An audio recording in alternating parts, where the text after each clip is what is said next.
नमस्कार दोस्तों, मेरा नाम है विमल सिंह बालाजी। स्टडी अड्डा में आप सभी का स्वागत है। ऑफिशियल नोटिफिकेशन निकल के आया है। एक तरफ आपका ये विज्ञप्ति निकल करके आई है जिसमें शॉर्ट नोटिस के तौर पर सारी जानकारी दी गई है, और साथ ही साथ आपका एक ऑफिशियल नोटिफिकेशन अलग से भी जारी हुआ है जिसमें डिटेल में जानकारी दी गई है।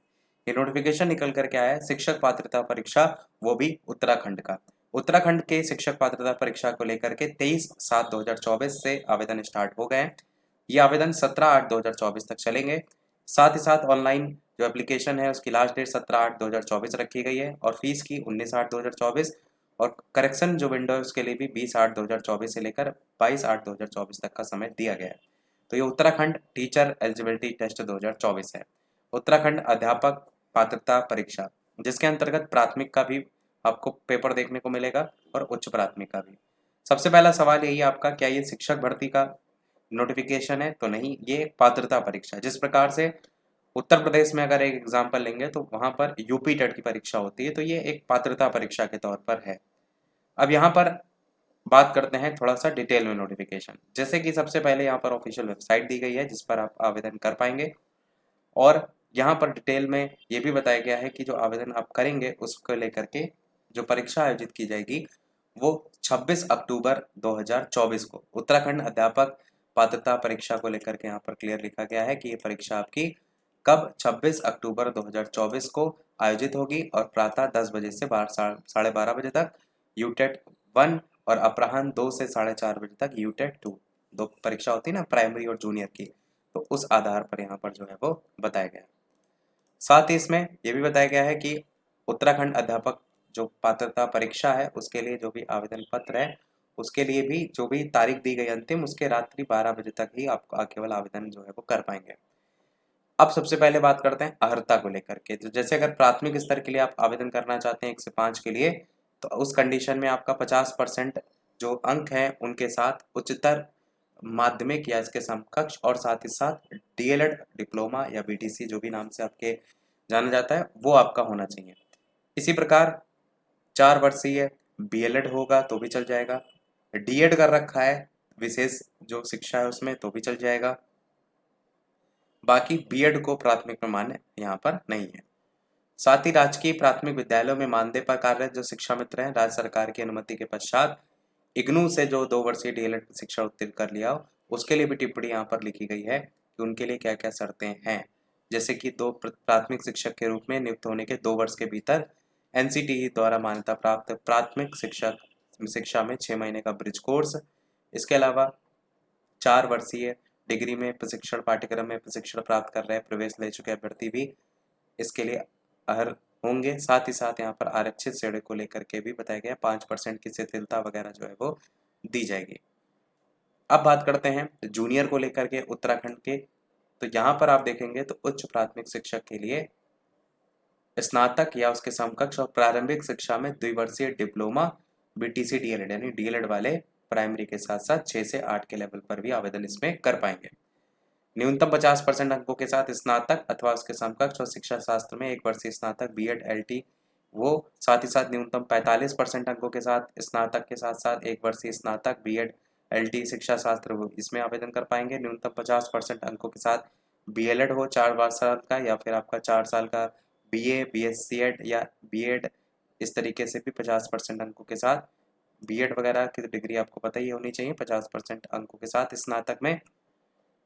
और साथ ही साथ यहाँ पर भी इसी प्रकार टिप्पणी लिखी है कि अर्हता के लिए 5% की शिथिलता वगैरह यहाँ पर भी दी जाएगी।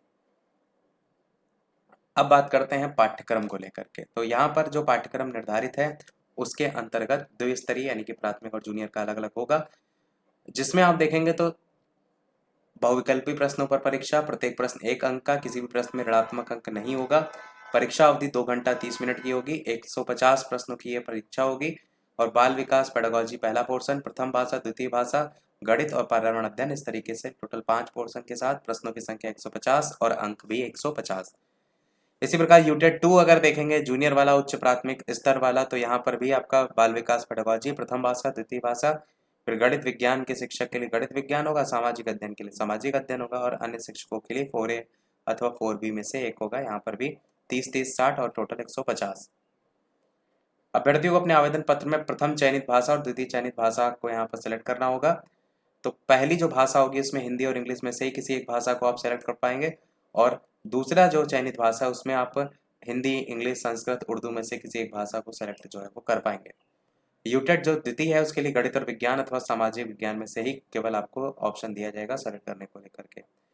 बाकी न्यूनतम अर्हता के लिए बात करेंगे तो अध्यापक पात्रता परीक्षा में सामान्य वर्ग के अभ्यर्थी के लिए न्यूनतम अर्हतांक 60% पासिंग के लिए, और अनुसूचित जाति, अनुसूचित जनजाति वर्ग के लिए 40%, और अन्य पिछड़ा वर्ग, निःशक्त अभ्यर्थी, स्वतंत्रता सेनानी, इन सभी के लिए 50%। ये जो है वो पासिंग मार्क्स रखे जाएंगे। साथ ही साथ इसमें अधिकृत संस्था की बात की गई है, जो प्रमाण पत्र है उसकी अवधि की बात भी की गई है कि ये जो प्रमाण पत्र है उसकी उपाधि की बात की गई है कि कौन इसको प्रमाण पत्र प्रदान करेगा, जिसमें अभ्यर्थी का नाम और सारी डिटेल जो है वो होंगी। अवसर की बात करी गई है कि अध्यापक पात्रता परीक्षा में कोई भी अभ्यर्थी एक या एक से अधिक बार सम्मिलित हो सकता है, और अभ्यर्थी अपने अंक सुधारने के लिए भी दोबारा इसमें शामिल हो सकता है। वैधता इसमें आजीवन होगी और प्रत्येक साल ये होता है। उपयुक्तता की बात करते हैं तो यहाँ पर सबसे इंपॉर्टेंट पॉइंट आपके लिए है, जो कि अन्य राज्यों के लिए यहाँ पर वीडियो को देख रहे हैं, कि केंद्र सरकार के द्वारा आयोजित केंद्रीय अध्यापक पात्रता परीक्षा सीटेट उत्तीर्ण अभ्यर्थी भी राज्य के सभी प्रकार के विद्यालयों में नियुक्ति हेतु पात्र होंगे, तथा आरक्षित वर्ग, अनुसूचित जाति, अनुसूचित जनजाति, अन्य पिछड़ा वर्ग और निःशक्त हेतु उत्तीर्णांक राज्य पात्रता परीक्षा के समतुल्य समझे जाएंगे। मतलब सीटेट को भी यहाँ पर मान्य किया गया है। साथ ही साथ और यहाँ पर इंपॉर्टेंट है कि राज्य सरकार द्वारा आयोजित जो अध्यापक पात्रता परीक्षा उसमें उत्तीर्ण अभ्यर्थी राज्य के अंतर्गत संचालित ऐसे सभी विद्यालयों में जो राज्य सरकार के अधीन हो, राज्य सरकार द्वारा सहायता प्राप्त हो, राज्य सरकार द्वारा मान्यता प्राप्त हो, किसी भी राष्ट्रीय शिक्षा बोर्ड से संबद्ध हो, उन्हें राज्य सरकार द्वारा अनापत्ति प्रमाण पत्र प्रदान किया गया हो, वो सभी नियुक्ति के लिए पात्र होंगे। और साथ ही साथ अन्य राज्यों के अध्यापक पात्रता परीक्षा, यहाँ पर अन्य राज्यों को क्लियर किया गया है कि अन्य राज्यों के अध्यापक पात्रता परीक्षा जो टेट उत्तीर्ण अभ्यर्थी हैं, मतलब अगर किसी और राज्य का पास किए हुए हैं, ऐसे अभ्यर्थी उत्तराखंड राज्य में नियुक्ति हेतु पात्र नहीं होंगे। तो सीटेट को लेकर तो यहाँ पर मेंशन किया गया है, परंतु अन्य राज्यों को लेकर के यहाँ पर सीधे सीधे मना किया गया है। अभी मैं आपको दिखाऊंगा अभी कि फॉर्म में जब भरेंगे तो वहाँ पर एक पॉइंट मांगेगा, उससे आपको और ज़्यादा क्लियर होगा। यहाँ पर देखेंगे तो यूटेट के लेकर के 600 रुपये शुल्क एक पेपर के लिए, दोनों के लिए 1000 रुपये, सामान्य वर्ग पिछड़ा वर्ग के लिए, अनुसूचित जाति जनजाति के लिए तो 300 और 500 रुपये जो है ये फीस रखी गई है। बाकी संबंधित जानकारी, लिखित परीक्षा के केंद्र के लिए सभी 13 जनपद के 29 शहरों में परीक्षा आपकी आयोजित होगी। लिखित परीक्षा के लिए प्रवेश पत्र वगैरह जो है वो देखने को मिलेगा, परीक्षा कक्ष में प्रवेश वगैरह, परीक्षा की मूल्यांकन पद्धति, साथ ही साथ आपत्ति वगैरह है, परीक्षा फल की घोषणा की बात ओएमआर सीट के आधार पर होगी, पुनर्मूल्यांकन, साथ ही पात्रता प्रमाण पत्र की द्वितीय प्रति अगर प्राप्त करनी तो 150 रुपये आपको जो है वो देने पड़ेंगे। प्रमाण पत्र के साथ साथ क्या क्या प्रस्तुत करना पड़ेगा वो तो बात की बातें हैं। अभ्यर्थियों के लिए आवश्यक जो दिशा निर्देश है उसकी भी बात की गई है कि कैसे कैसे आप आवेदन इसमें कर पाएंगे। साथ ही साथ किसी भी जानकारी के लिए ये है फोन नंबर, जिसको जरिए आप और कोई क्वेश्चन अगर है तो यहाँ पर पूछ सकते हैं। ईमेल आईडी भी दी गई, वेबसाइट भी दी गई, ईमेल भी कर सकते हैं, फ़ोन भी कर सकते हैं।